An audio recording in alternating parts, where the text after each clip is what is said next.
kvieši ir ļoti labi sacerojuši. Kā tas izskatās šeit? Dubļos līdz ausīm un rapsī. Rapsim ir jāsmaržo pēc tādiem svaigiem kāpostiem. Sastādīsim audzēšanas tehnoloģiju. Šoreiz rapsim.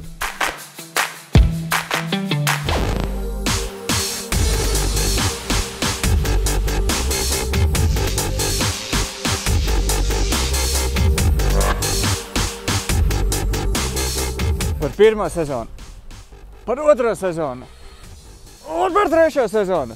Sveiks, lauksaimnieki! Kā redzi, jaunā sezona ir tepat aiz stūra. Mēs tā jau gatavojamies. Vai tu esi tā gatavs? Ja gadījumā vēl neesi, neuztraucies. Mēs visa basu komanda tai gatavojamies un tev noteikti palīdzēsim. Tad nu, sākam ar kviešiem!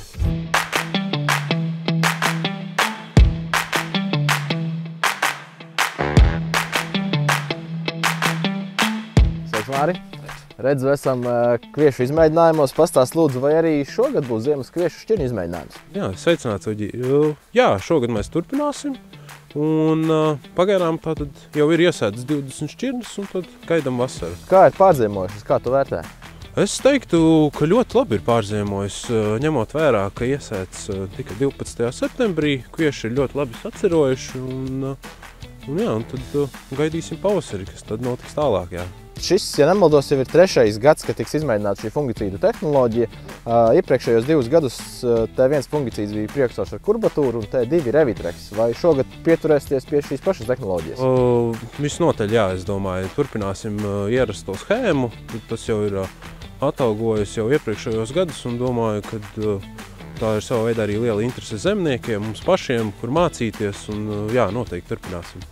Vienu lietu gan es šeit, Māri, neredzu, tās ir nezāles. Saki, ko esi lietojis rudenī, lai ierobežotās? Jā, taisnība. Es, ja godīgi, arī nemanu. Un mēs esam izmantojuši Flight Forte Plus Pontus 25. septembrī un jāsaka, ka rezultāts ir pārsteidzoši labs. Lai arī esam jau saņēmuši ziņas par pirmajām baltajām saknītēm kviešos, paskatīsimies, kā tas izskatās šeit. Jā, pirmās ir noteikti redzamas, jā. Vēlos tikai nomierināt, jo temperatūras var pārāk zemas, lai mēs veiktu tādus nopietnus lauku kopšanas darbus. Tādēļ sagaidām vispirms stabilas temperatūras un ka kvieši ir atsākuši augšanu. Redzam arī to, ka kvieši ir ļoti labi sacerojuši, 5 stiebri. Un, protams, siltais rudens, redzam arī septeriozes infekciju no rudens. Kviešos situācijā apmēram būtu skaidra, vai jums izmēģinājuma centrā veiksmīga sezona, un tad došos tālāk pie otra māra. Apskatīsimies, kā jūtās rapšana.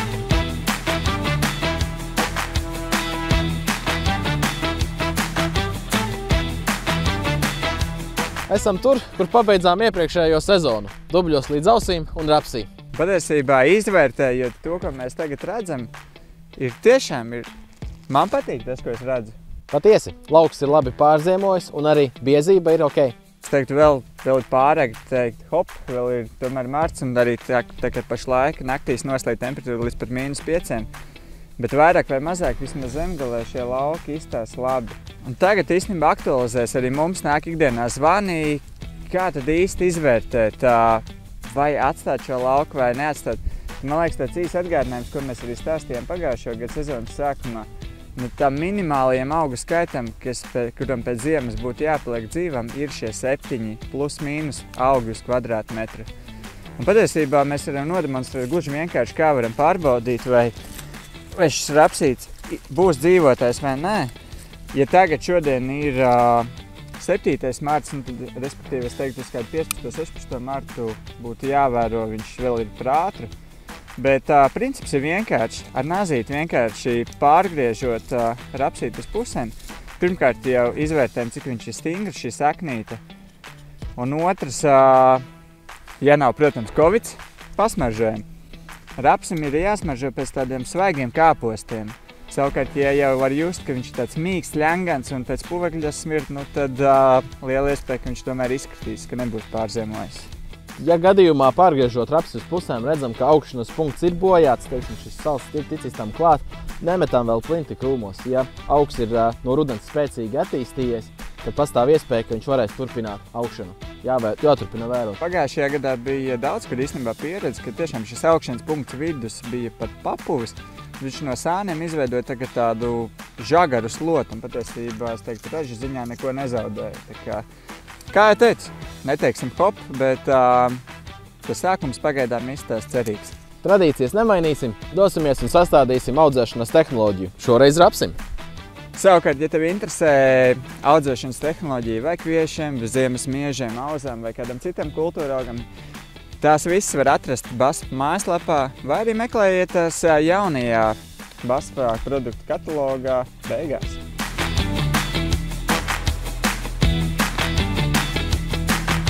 Nu ko, pa punktiem. Sāksim ar herbicīdu. Šeit bija lietots butizāna avant, un uz doto brīdi sējums izskatās tīrs. Kas tagad agri pavasarī tikko kā rapsītis sāk stiepties uz augšu, būs regulators. Jā, pārziemojas rapsis ir labi, biezība ir laba. Es domāju, liekam kariks. Bet varbūt pastāst, kāpēc tieši kariks ir būtiski likt šādā labā sējumā. Ar kariks veidojam rapšu arhitektūru, iegūstam labāk sazarotu rapsi, vairāk pāksteņu, lielāk ražu. Tad rakst iekšā. Darīts. Nu, ko paliek fungicīds? Nu, man liekas, ka fungicīdā es teiktu, ka, manuprāt, jāliek jaunākais no risinājumiem, un tas ir Evidis. Pilnīgi piekrīt.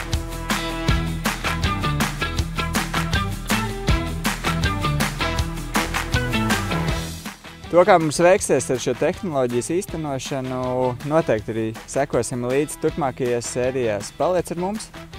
Tiekamies!